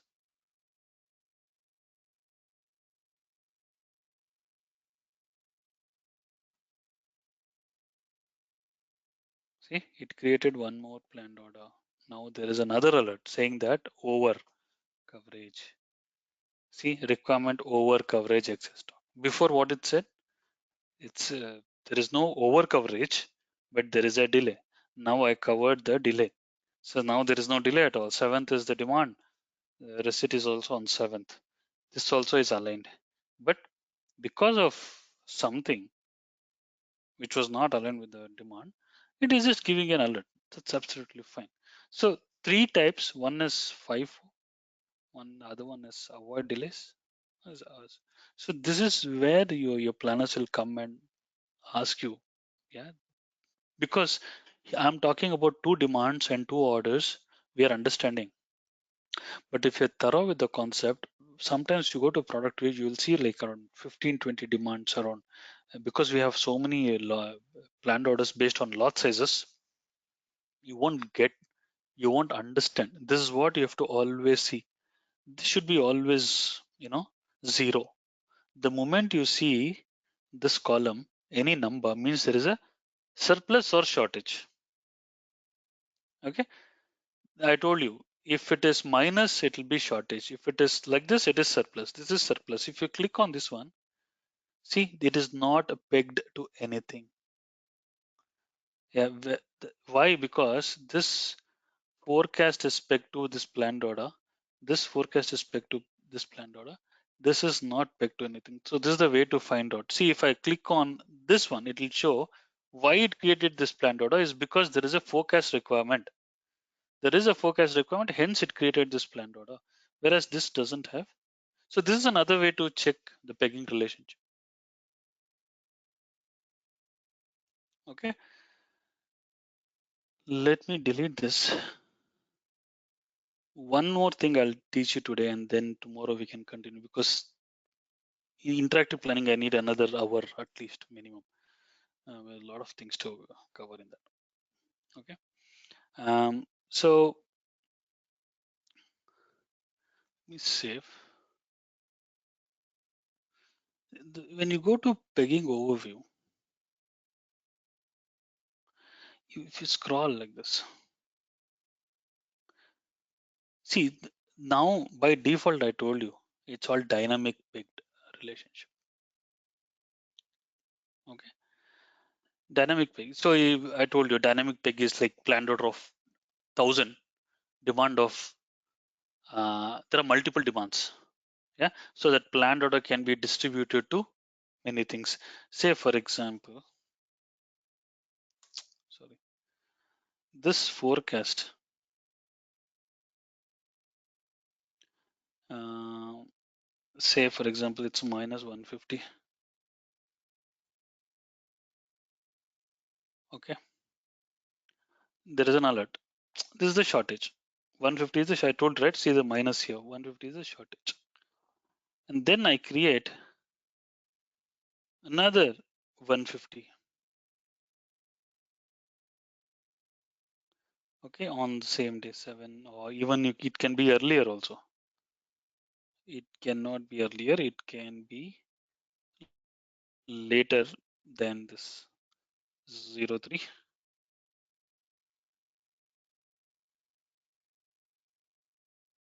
Maybe at same time.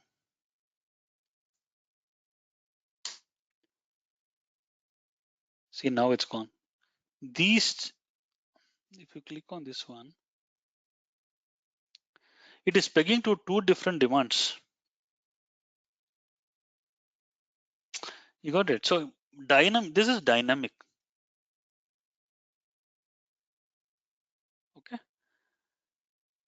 Save this. If I go to pegging overview,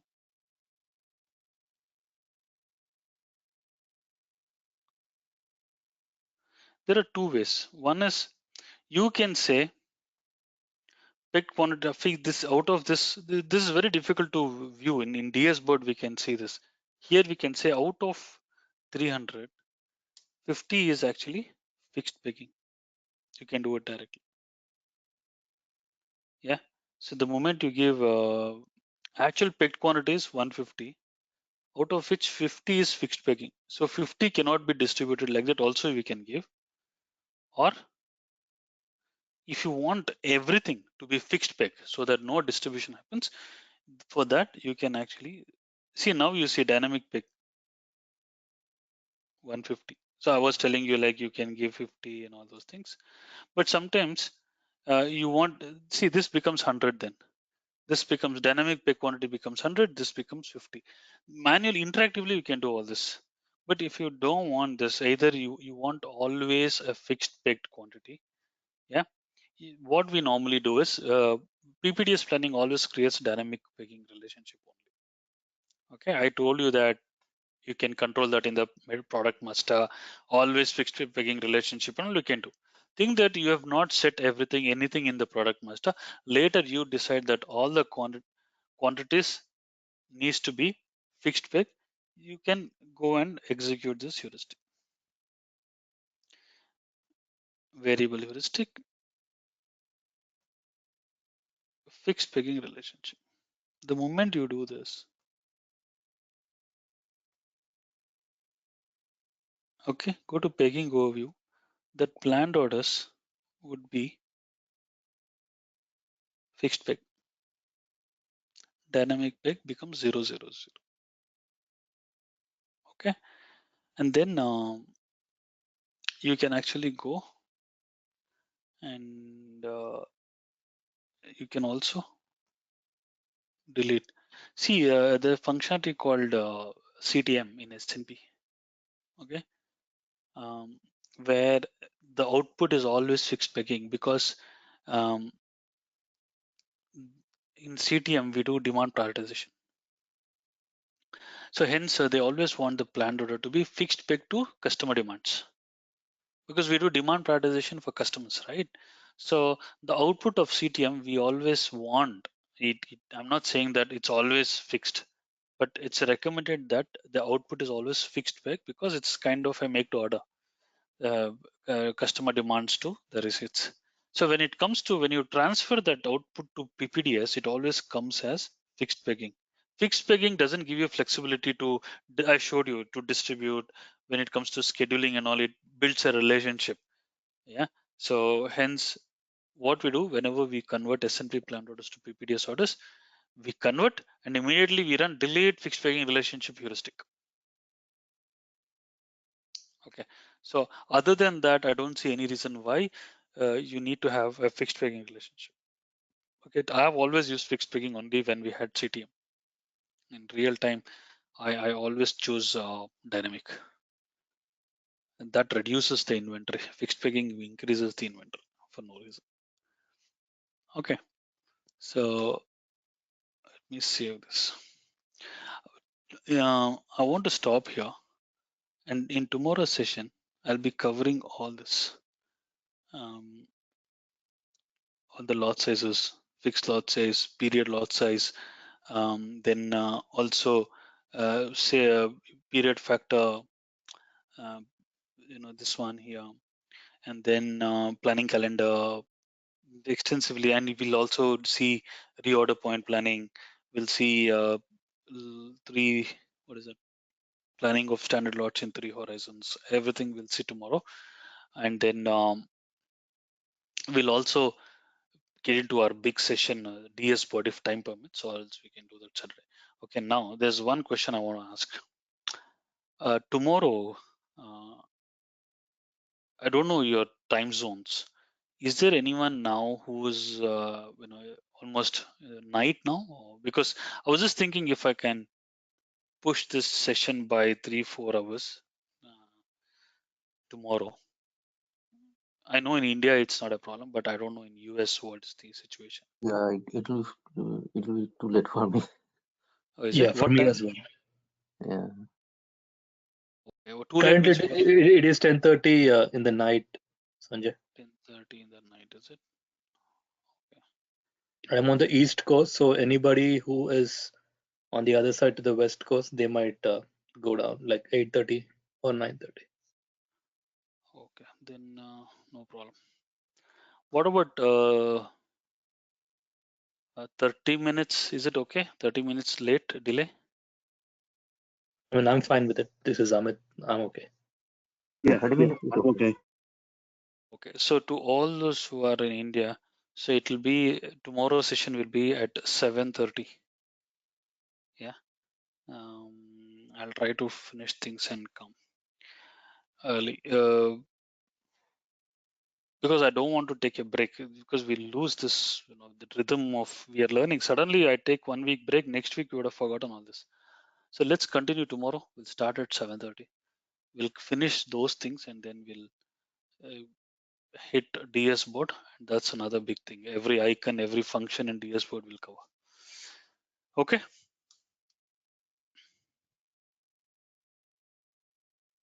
Start practicing, guys.